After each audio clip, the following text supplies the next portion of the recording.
தமிழ் சொந்தங்கள் அனைவருக்கும் வணக்கம்.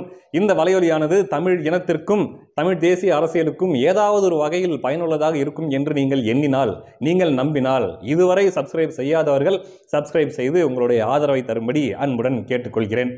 இப்பயே பண்ணிருங்க, அப்புறம் மறந்துடுவீங்க. நேற்று ஈரோடு கிழக்கில் நடந்த சம்பவத்தை நீங்கள் கேள்விப்பட்டிருப்பீங்க. நாம் தமிழர் கட்சியினர் தேர்தல் பரப்புரையில் ஈடுபட்டு இருக்கும்போது, வாக்கு சேகரிப்பில் ஈடுபட்டு இருக்கும்போது, அங்கே வந்த தாப்பேதிக தோழர்கள், கருஞ்சட்டை தோழர்கள், இந்த பெரியாரிய ஆதரவாளர்கள் என்ன பண்ணியிருக்கிறாங்க, அண்ணன் சீமான் அவர்களை பற்றி தவறாக சித்தரிக்கப்பட்ட நோட்டீஸை எல்லாருக்கும் கொடுத்துட்டு இருந்திருக்கிறாங்க. அதை பார்த்த நாம் தமிழர் கட்சியினர் கடுப்பாய் போயிட்டு கொஞ்சம் தட்டி கேட்டுருக்கிறாங்க. இதுக்கு பயந்துக்கிட்டு அந்த கருஞ்சட்டை தோழர்கள் போயிட்டு ஒரு துணி கடையில் போய் பதுங்கியிருக்கிறாங்க. பதுங்கினதுக்கு அப்புறமா போலீஸ் வந்து எல்லாரையும் பிரித்து விட்டு, ஏப்பா எதுக்குப்பா தேவையில்லாத பிரச்சனை, நீ இப்படியா போ, நீ அப்படியா போ அப்படின்னு பிரித்து விட்டதுக்கு அப்புறமா மெதுவாக எட்டி பார்த்துட்டு இப்போ சேஃபாக தான் இருக்கிறோம் அப்படின்ட்டு அந்த துணி கடையிலேருந்து வெளியே வந்திருக்கிறாங்க இந்த கருஞ்சட்டை தோழர்கள். நேற்று ஒரு பங்காளி ஒருத்தர் ட்வீட் போட்டிருந்தாரு. என்ன அப்படின்னா, இந்த துணிக்கடை ஓனரு இந்த கருஞ்சட்டை தோழர்கள் போனதுக்கு அப்புறமா எங்கள் கடையில் 10 நைட்டியை காணும், 20 உள்பாவாடையை காணும்னு கம்ப்ளைண்ட் பண்ணியிருக்கிறாராம். இது எந்த அளவுக்கு உண்மைன்னு தெரியல. ஒருவேளை உண்மையாக இருக்கும் பட்சத்தில், ஏப்பா கருஞ்சட்டை தோழர்களே, இதான் அவங்களுக்கு ஈவேரா சொல்லி கொடுத்த பகுத்தறிவா? இதுதான் தந்தை பெரியாருடைய வளர்ப்பா? என்ன பழக்கம் இது? இல்லை தெரியாம தான் கேட்குறேன். அந்த நைட்டியை தூக்கிட்டு போய் நீங்கள் என்ன பண்ண போறீங்க, இல்லை பாவாடையை தூக்கிட்டு போய் நீங்கள் என்ன பண்ண போறீங்க? கையில் எது கிடைச்சாலும் கண்ணில் எது பட்டாலும் தூக்கிட்டு போயிடுறதானா? என்னங்க பழக்கம் இது? ஒழுங்கா ஒருவேளை நீங்கள் அப்படி திருடி இருந்தா, நீங்கள் அது உண்மையாக, நீங்கள் திருடி இருப்பது உண்மையாக இருந்தால் நீங்கள் கொண்டு போன அந்த நைட்டியும் பாவாடையும் திருப்பி கொண்டாந்து கடையில் ஒப்படைச்சிருங்க. இது கெட்ட பழக்கம், திருத்திக்கங்க, சரி கிடையாது. சரியா? இன்னொரு விஷயங்க, இன்னொரு சுவாரஸ்யமான விஷயம் நடந்துருக்காங்க. என்ன அப்படின்னா, இவங்களுக்கு, இந்த தாப்பேதிக தோழர்களுக்கு, பொதுவாக இந்த கருஞ்சட்டைகளுக்கு ஒன்றும் முடியல, பைத்தியம் முடிச்சிருச்சு. எப்படியாச்சும் இந்த தேர்தலில் சீமான நாம் தமிழ் கட்சியை தோக்கடிக்கணும். தோக்கடிக்கிறது மட்டும் கிடையாது, ஒருவேளை போன தடவை என்ன வாக்கு வாங்கினாலோ அதே வாக்கை இந்த தடவை வாங்கிட்டாங்கன்னா கூட நம்ம வேற சவால் விட்டுருக்கிறோமே. ஈரோடு வந்து எங்கள் கோட்டை, இங்கே வந்து உங்களை வந்து என்ன பண்ணுறோம் பாருன்னு சொல்லியிருக்கிறோமே. ஒருவேளை அந்த வாக்கு வாங்கிட்டாங்கன்னா நமக்கு ஒரே அசிங்கமாக போயிருமாடா, ஈவேராவுடைய கௌரவத்துக்கு என்ன ஆகுறது, நம்ம மூஞ்சிலலாம் சாணி அடித்த மாதிரி ஆகி போயிருமேன்ட்டு இவங்களுக்கு ஒரு மாதிரி ஒரு மனப்பிறழ்வு ஒன்று வந்துட்டு இருக்குது. ஒரு மன நோயாகவே அது மாறிட்டு இருக்குது. என்ன பண்ணிட்டு இருக்கிறோன்னு தெரியல. எதையாவது பண்ணி சீமான காலி பண்ணுன்ட்டு என்ன பண்ணியிருக்கிறாங்க. ஒரு வேளை திமுகவுக்கு ஆதரவாக வாக்கு கேட்டால் கூட பரவாயில்ல, அங்கே யாரெல்லாம் வாக்கு கேட்கறதுக்கு வராங்களோ, அதாவது இந்த சுயேட்சை வேட்பாளர்கள் இருக்காங்க இல்லையா, போட்டிடுறாங்க இல்லையா, அவங்களுக்கெல்லாம் ஆதரவாக வாக்கு கேட்டிருக்கிறாங்க இந்த கருஞ்சட்டை தோழர்கள். அந்த நேரத்தில் ஒரு ஆட்டோ ஒன்று வருதுங்க, மைக்கில் அனௌன்ஸ் பண்ணிக்கிட்டு, வாக்காள பெருமக்களே, உங்களுடைய மதிப்புமிக்க அந்த வாக்கை இந்த கணக்கிடும் கருவியான கால்குலேட்டர் சின்னத்துக்கு வாக்களித்து எங்களை வெற்றி பெற செய்யுமாறு கேட்டுக்கொள்கிறோம்னு ஒரு ஆட்டோ ஒன்று வருதுங்க. அதை பார்த்த உடனே இந்த கருஞ்சட்டை தோழர்களும் ஓடி போய் அந்த ஆட்டோவில் ஏறிக்கிட்டு, ஆமாம் மக்களே, எல்லாரும் கால்குலேட்டருக்கு ஓட்டு போடுங்க, கால்குலேட்டரை வெற்றி பெற செய்யுங்கள் அப்படின்ட்டு அந்த ஆட்டோவில் ஏறிக்கிட்டு அப்படியே பிரச்சாரம் பண்ணிட்டு போயிட்டே இருக்கும்போது ஆப்போசிட்ல இன்னொரு ஆட்டோ ஒன்று வருது. மக்களே, உங்களுடைய மதிப்புமிக்க வாக்கை எங்களுடைய சீப்பு சின்னத்தில் வாக்களியுங்கள் அப்படின்ட்டு ஒரு ஆட்டோ ஒன்று வருது. உடனே இந்த கால்குலேட்டர் ஆட்டோல இருந்து கீழே இறங்கி ஓடி போய் அந்த சீப்பு சின்னத்தில் இருக்கிற ஆட்டோவில் ஏறி உட்காந்துக்கிட்டு, ஆமா மக்களே, சீப்பு சின்னத்தை வாக்களித்து நீங்கள் வெற்றி பெற செய்யுங்கள் அப்படின்னு. அப்புறம் அந்த ஆட்டோல இருந்து இறங்கி குடுகுடுன்னு ஓடி போய் இன்னொரு ஆட்டோவில் ஏறி, மதிப்புமிக்க ஈரோடு கிழக்கு மக்களே, இது என்ன சின்னன்னு தெரியலையே, ஐயோ என்னையா சின்னம், அது சின்னத்தை சொல்லியா, ஏதோ ஒரு சின்னங்க, அந்த சின்னத்துக்கு வாக்கு போட்டு இவரை வெற்றி பெற செய்யுங்க, சீமானுக்கு மட்டும் வாக்கு போட்டுறாதீங்க அப்படின்ற அளவுக்கு ஆயிட்டுக்கிறாங்க. ஒரு மனப்பிறழ்வு, ஒரு மன நோயாவே ஆயிட்டு இருக்குது. அது நான் சொல்லலை, நான் சொன்னா கூட சரி, ஏதோ நான் அடிச்சு விடுறேன், சும்மா நம்ம கருஞ்சட்டை தோழர்கள் வந்து உரண்டில் இருக்கிறதுக்காக நான் பேசுறேன்னு நீங்க நினைப்பீங்க. ஆனா அந்த கருஞ்சட்டை தோழர்கள் இருக்காருங்கல்ல, அவங்கள ஒருத்தராக இருக்கிற நம்ம மதிமாறன், அதான் தோசை மாறன் என்று அன்போடு அழைக்கப்படுகிற அந்த மதிமாறன் சொல்லியிருக்காரு. என்னன்னா, அங்க பாருங்க, சீமானை கடுமையாக எதிர்க்கிற பெரியார் உணர்வாளர் கூட்டமைப்பை சேர்ந்தவர்கள் ஈரோடு இடைத்தேர்தலில் சீமானுக்கு எதிராக சுயேட்சைக்கு ஓட்டு சேகரித்திருக்கிறார்கள். அது எப்படி இது சீமானுக்கு எதிராக அமையும்? திமுக கூட்டணி சார்பாக வைகோவின் மதிமுக நின்றிருந்தால் இப்படித்தான் நீங்கள் சுயேட்சை வேட்பாளருக்கு ஓட்டு கேட்டிருப்பீர்களா? இது எப்படி சீமானுக்கு எதிர் அப்படின்ட்டு கேட்டுக்கிறாங்க. இந்த விஷயத்தால அங்க இருக்கிற அந்த கருஞ்சட்டை தோழர்கள்லேயே அந்த இயக்கம் இந்த இயக்கம்ட்டு ஒரு 200 இயக்கம் இருக்கு இல்லையா, அவங்களுக்குள்ளேயே சண்டை. என்னையா வேலை பார்த்துட்டு இருக்கிற, திமுகவுக்கு போய் ஓட்டு கேளியா, என்னையா போய் சுயேட்சைக்கெல்லாம் ஓட்டு கேட்டுட்டு இருக்கிற அப்படின்ட்டு அவங்களுக்குள்ள வாக்குவாதங்களும் சண்டைகளும் நடந்திருக்குது. இவ்வாறான கூத்துகள் நேற்று நடந்தேறி இருக்குது. அண்ணன் சீமான் அவர்களே, இப்போ சந்தோஷமா அவங்களுக்கு என்ன பண்ணுவீங்களே தெரியாது. நாளைக்கு ஒரு வேளை இந்த கருஞ்சட்டை தோழர்கள் போய் கீழ்ப்பாக்க மருத்துவமனையில் அனுமதிக்கப்பட நேர்ந்தால் அதுக்கான செலவை நீங்கள் தான் ஏற்றுக்கணும், பார்த்துங்க. ஏன்னா இந்த நிலைமைக்கு அவங்கள ஆளாக்கி விட்டு மண்டையை பிச்சுட்டு சுத்த விட்டுட்டு நீங்கள் பாட்டுக்கு ஜாலியாக போயிட்டு இருக்கிறது இது அறமல்ல. ஆமாம், இதெல்லாம் ஒரு பக்கம் நடந்துட்டு இருக்குது. இன்னொரு தோழர், ஒரு மூத்த ஒரு வயதான ஒரு கருஞ்சட்டை தோழர் ஒருத்தர் வந்து காய்ச்சி மூச்சுன்னு கத்திட்டு இருக்கிறாரு. கெட்ட வார்த்தைகளில் தாயை இழிவுபடுத்துகிற மாதிரி வார்த்தைகளை நாம் தமிழ் கட்சியினரை திட்டிட்டு இருக்கிறாரு. எனக்கு புரியல, எதுக்குடா இருந்தாலும் இப்படி காய்ச்சி மூச்சுன்னு கத்திட்டு இருக்கிறான். யாராவது எதையாவது பிடிச்சி இழுத்து விட்டாங்களா, இல்லை ஏதாச்சும் இப்படி ஏதாச்சும் அடி போட்டாங்களான்னு தெரியல.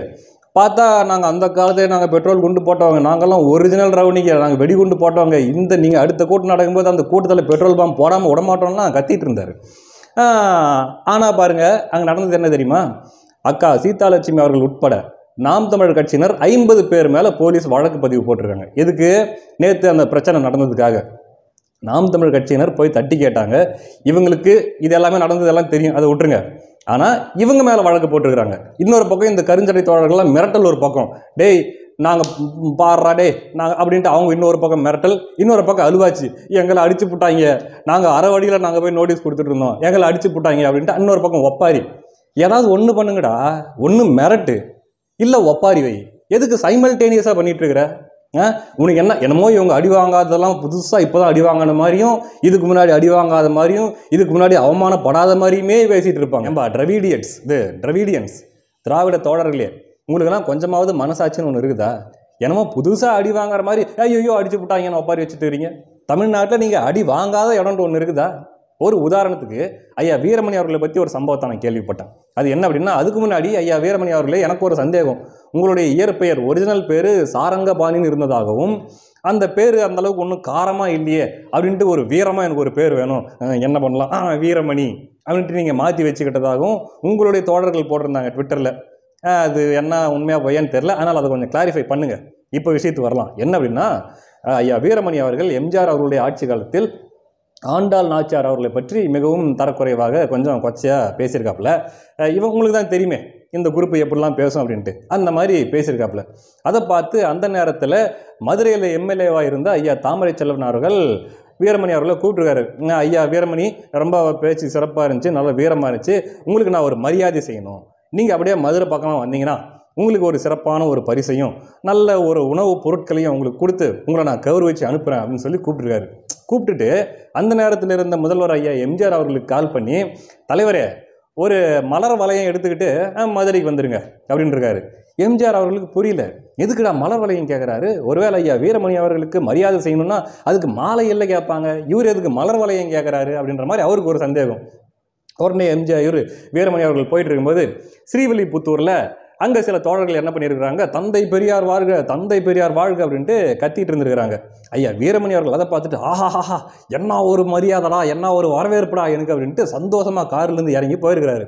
அப்போ அந்த தோழர்கள் என்ன பண்ணியிருக்கிறாங்க, அந்த கொடி கட்டியிருப்பாங்கல்ல, அந்த கொடி அந்த குச்சிலிருந்து உருவிட்டு அந்த தட்டி எடுத்துகிட்டு பொலன்னு பொலந்துருக்கிறாங்க ஐயா வீரமணி அவர்கள். அவர் ஐயோ அம்மா ஐயோ அப்படின்ட்டு கத்தி கதறியிருக்கிறாரு, வலி தாங்க முடியாமல் அலறி துடிச்சிருக்கிறாரு.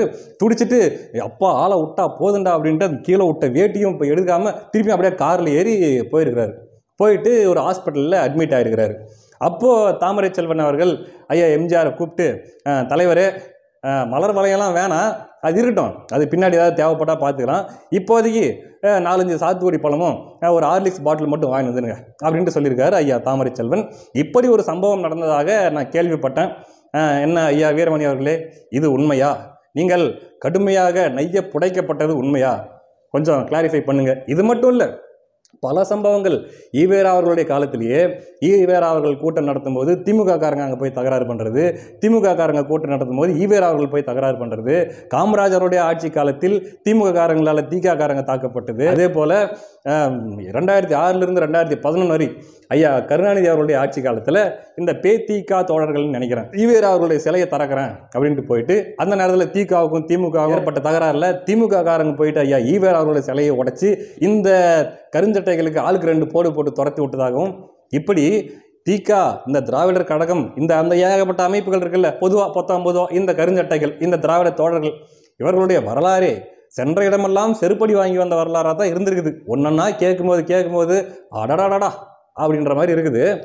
இப்படி ஒரு வரலாறை நீங்கள் வச்சுக்கிட்டு இப்போ என்னமோ புதுசாக எங்களை நாம் தமிழர் கட்சி எங்கள் மீது வன்முறையை ஏவி விட்டு விட்டது, எங்களை தாக்கி விட்டார்கள், அடித்து விட்டார்கள். ஒரு புரியல எனக்கு.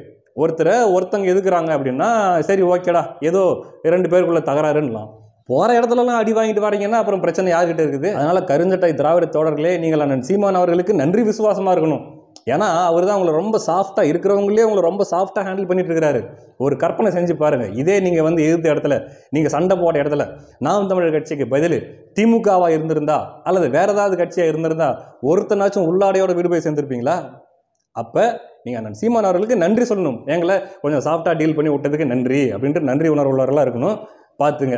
அதனால் இதே மாதிரி இன்னொரு வாட்டி நாங்கள் வெடிகுண்டு வீசுகிறோம், நாங்கள் பார் அதை பண்ணுறோம் இதை பண்ணுறோன்னு வந்தீங்கன்னா எனக்கு சொல்லுதுங்க, உங்கள் வரலாறு சொல்லுதுங்க, நீங்கள் எப்படிலாம் அடி வாங்கியிருக்கிறீங்கன்னு வரலாறு சொல்லுதுங்க. அதனால் இந்த ஊழ உதார் விடுறது, இந்த வாய் சவடால் விடுறது, அதே போல் இந்த மாதிரி செல்றதை நாங்கள் பண்ணிகிட்டு இருக்கிறது, இதெல்லாம் விட்டுருங்க. விட்டுட்டு நல்ல பிள்ளையா போயிட்டு இப்போ பாருங்கள், கொளத்தூர் மணி அவர்கள் போயிட்டு ஏதோ ஒரு கருத்தரங்கம் ஏதோ நடத்திட்டு இருக்காரு. அந்த மாதிரி ஏதோ ஈவேரா அவர்களை பற்றி இந்த அறிஞர் அண்ணா அவர்களை பற்றி ஒரு கருத்தரங்கம் நினைக்கிறேன், அவருடைய நினைவு நாள் இன்னைக்கு. அதனால் அவரை பற்றி ஒரு கருத்தரங்கம், அந்த மாதிரி ஒரு சின்ன சின்ன கூட்டம் போட்டுக்கிட்டு ஒரு 5 பேர் ஒரு 10 பேர் ஒரு ரூமை புக் பண்ணி அந்த ரூமுக்குள்ளே உட்காந்து ஐயா அறிஞர் அண்ணா அவர்களுடைய சாதனைகள், ஈவேரா அவர்களுடைய சாதனைகள், இதெல்லாம் இப்படி போயிருங்க. அதான் உங்களுக்கு நல்லது. அதே போல் நாம் தமிழர் கட்சி வேட்பாளர் அக்கா சீதாலட்சுமி உட்பட 50 பேர் மேலே வழக்கு போட்டிருக்குது இந்த காவல்துறை. இது எந்த ஒரு நியாயமும் தெரியலிங்க. ஏன்னா அவங்க பாட்டுக்கு ஒரு வாரமாக ஒரு பக்கம் அமைதியாக பிரச்சாரம் பண்ணிட்டு இருந்தாங்க, தேர்தல் பரப்புரை வாக்கு சேகரிப்பு அவங்க பண்ணிட்டு இருக்கிறாங்க. வேணும்னே அந்த இடத்துல வந்து இந்த மாதிரி ஒரு சம்பவம் பண்ணால் அண்ணன் சீமான் அவர்களை பற்றி தவறாக ஒரு அவதூறாக ஒரு நோட்டீஸ் கொடுத்துட்டு இருந்தா, அதுவும் அவங்க இருக்கிற இடத்துலேயே கொடுத்தா பிரச்சனை ஆகுமா ஆவாதான்றது அந்த கருஞ்சட்டைகளுக்கு தெரியவே தெரியாதா? அவங்க வேற எங்கேயாவது ஒரு இடத்துல போயிட்டு அவங்க பாட்டு அதை பண்ணிட்டு இருந்தாங்கன்னா கூட இங்கே ஒன்றும் நடந்திருக்க போகிறதில்ல, கண்டுக்கிட்டு போகிறதில்ல. வேணும்னே வீம்புக்குன்னு இவங்க தேர்தல் பரப்புரை பண்ணுற இடத்துலையே வந்து அந்த நோட்டீஸ் கொடுக்குறாங்கன்னா இது ஆங்காரம் தானே, இது கொழுப்பு தான் இது. அப்போ பிரச்சனை பண்ணுறதுக்குன்னு வந்துட்டு பிரச்சனையும் பண்ணிவிட்டு அதுக்கப்புறம் என்னை அடிச்சு விட்டாங்கன்னு ஒப்பாரி வச்சுக்கிட்டு அப்புறம் நான் பெட்ரோல் கொண்டு போடுவேன், நான் வந்து கூட்டம் நடக்கும்போது நான் பெட்ரோல் கொண்டு போடுறேன் பாரு அப்படின்ட்டு தீவிரவாத மிரட்டல் விடுத்துட்டு போயிருக்காங்க. ஆனால் அவங்க இலையெல்லாம் விட்டுட்டு சும்மா கடந்த நாம் தமிழர் கட்சி மேலே இப்படி வழக்கு போட்டிருக்கிறது எந்த ஒரு நியாயம் தெரியல. இதுதான் அந்த திராவிட மாடல் காவல்துறையோட நியாயம் மாட்டேங்குது. என்னமோ சரி, அடுத்த காணொலியில் சந்திப்போம். நன்றி.